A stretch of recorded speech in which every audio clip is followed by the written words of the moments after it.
Our ancient ancestors were every bit as ingenious as us when it came to finding solutions to complicated problems. The only difference is that they didn't have access to the same collective experience or raw materials that we enjoy access to today. If you've ever made the mistake of thinking that our ancient ancestors were primitive, check out these incredible ancient inventions and think again. Archimedes is one of the most famous of history's geniuses, and is credited with a number of the most incredible inventions of the ancient world, including the Archimedes screw. While he deserves acclaim and credit for most of his inventions, he has nothing to do with the Archimedes screw whatsoever. It's been mistakenly associated with him, but all he did was write about an invention that he saw in action when he visited Egypt in the year 234 BCE. He was told by Egyptians that the invention had already existed for some time by then, and that the secret of who came up with the idea had been lost to time. Whoever invented it, it's a remarkable feat of engineering.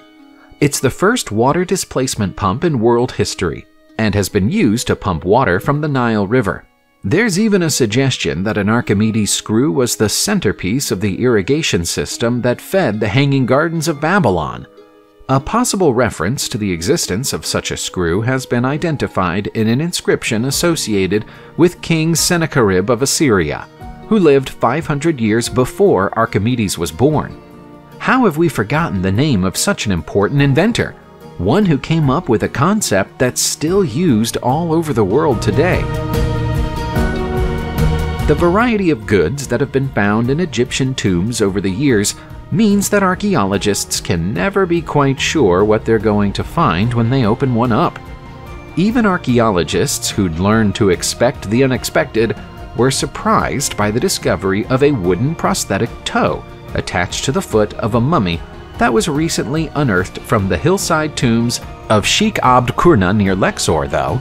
A detailed analysis of the ancient prosthesis, which is thought to be around 3,000 years old, has revealed that it was reshaped and refitted many times over many years, presumably in an attempt to make it easier to wear for the woman who owned it. The degree of skill on display in the manufacture of the toe is impressive. It's anatomically perfect, and comes with a comfortable adjustable leather strap to keep it affixed to the foot. It won't surprise you to hear that this is the oldest prosthesis ever discovered anywhere in the world, and it's a reminder that Egyptian scientists and doctors were hundreds of years ahead of their time. Whether you were interested in mathematics at school or not, you'll have learned about the Pythagorean theorem. Pythagoras was hailed as a genius in his lifetime, and he was, but the famous theory that bears his name wasn't actually his. In fact, all of his concepts were familiar to the Babylonians more than 1,000 years before Pythagoras was even born. We know that because of this 3,800-year-old clay disc in Yale's Babylonian collection. Experts think that the cuneiform tablet is the ancient equivalent of homework, and that the questions on it were etched by a child learning math. One of the sums calculates the square root of 2 to an impressive 6 decimal places.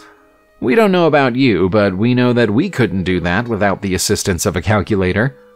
Among the 45,000 artifacts in Yale's Babylonian collection, you'll also find Babylonian dictionaries, word lists, and attempts to preserve an even older, dying language for future generations.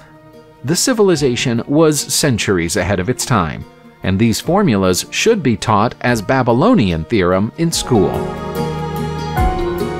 For as long as human beings have been lining up against each other on battlefields, they've needed suits of armor.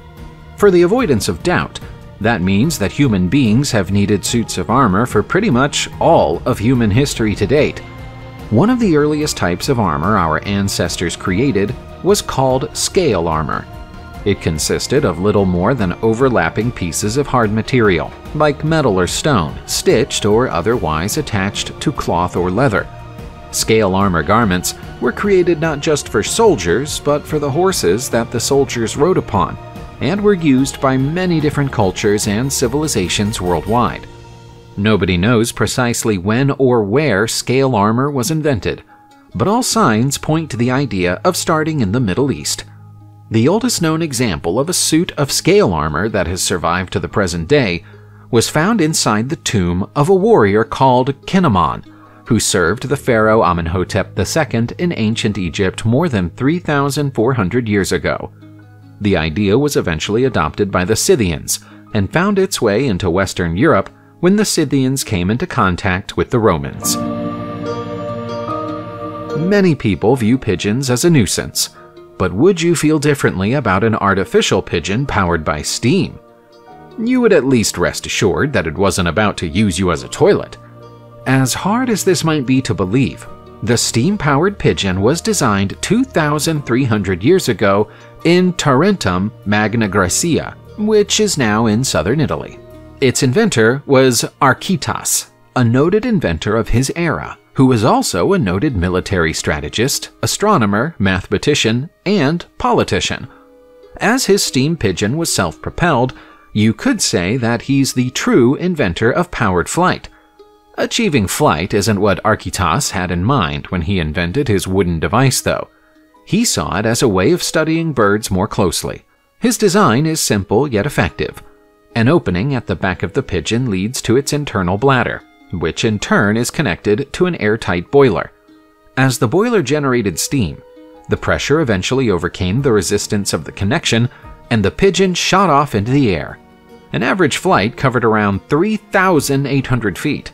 As well as being the first flying device, you could say that Archytas's pigeon was a type of a 2,300-year-old robot. Hero of Alexandria was an ancient Greek genius and inventor who lived during the 1st century. He's credited with a multitude of inventions, but did he really invent a form of cinema? Well, that depends on how you define the word cinema. Heron wrote a book called Automation, in which he outlines his designs for various forms of automaton. Much like Archytas's pigeons, you can think of them as early robots. One of his most outlandish designs is something called a mobile automatic, which is a programmable vehicle, but even that pales in comparison to Hero's so-called automatic theater. This was a way of creating and performing plays that didn't require human actors. The curtains opened and closed by themselves. Figures moved without being touched. The background scenery changed, and there were even sound effects, including lightning strikes. All of these effects were achieved by doing nothing more than pulling a rope, which set a chain of events into action. Each piece of the theater was precision engineered for its function, and the level of complexity is mind-boggling. The person who saw performances in Hero's automatic theater all those years ago must have feared it was a form of witchcraft. We're staying in Greece for a moment longer, because scientists and historians there have never quite known what to make of the so-called magic sphere of Helios. The elaborately decorated orb is believed to have been used in ancient Greek rituals and ceremonies by people who believed it to have magic powers. The content of those ceremonies and the nature of those magic powers are secrets that have been lost to time. The sphere is made of solid marble and was discovered in 1866 during archaeological excavations at the Theater of Dionysus. Science hasn't advanced to the point where we can precisely date stone artifacts, but most experts agree that the sphere of Helios was carved by skilled hands somewhere between the 2nd and 3rd centuries. The Theater of Dionysus was a center of sporting events and gladiatorial combat, so the rituals the sphere was involved in might have been carried out by people hoping to improve their luck before important contests. The artifact's name comes from the fact that the human figure etched onto its surface is Helios, the god of the sun. But aside from that, almost nothing about the sphere is known. Now we're going to Scotland, where we'll find many examples of Neolithic art, but none that pose as big a mystery as those known as either towie stones or towie balls. They're sometimes labeled more simply as the carved stone balls, which isn't a very imaginative title. The balls are not especially rare, but finding multiple examples of them doesn't get us any closer to understanding why they were made or what they were used for. The first example turned up in Aberdeenshire in the 19th century, but more of them were still being found as recently as 2013. They're small enough to fit in the palm of your hand, measuring on average between 2 and 5 inches in diameter, and can be made of any common rock from granite to sandstone. Rather than being spherical, they're deliberately covered in raised areas and decorated with intricate lines and circle patterns. Similar patterns have also been found on artifacts belonging to the Picts, who lived in Scotland 2,800 years ago, but the stones are far older than that.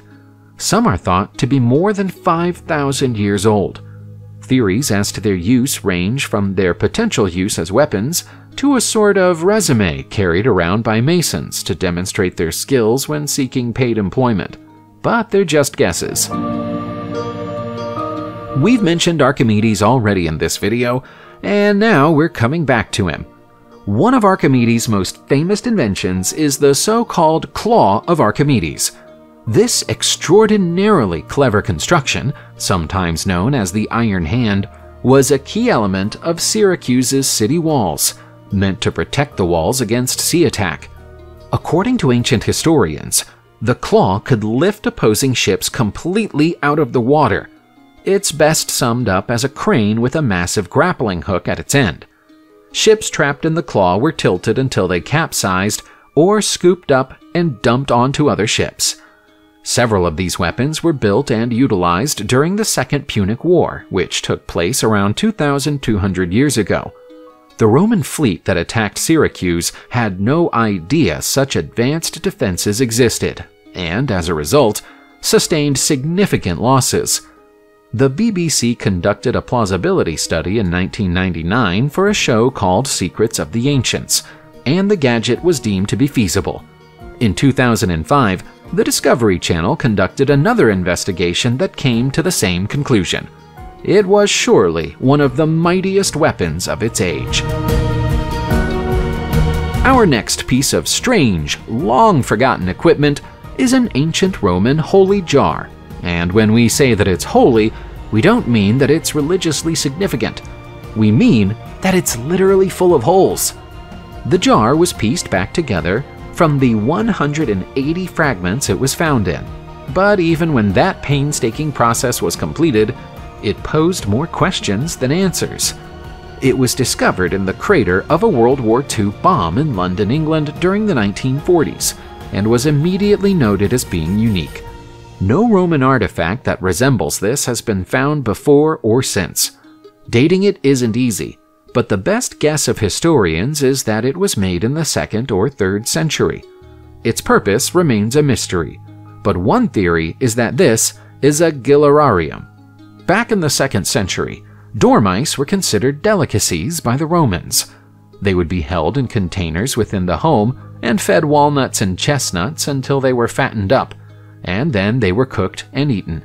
This jar looks too small to have been used for that purpose, but maybe the Romans weren't overly concerned with animal rights. Ancient pieces of technology don't have to be big to be impressive.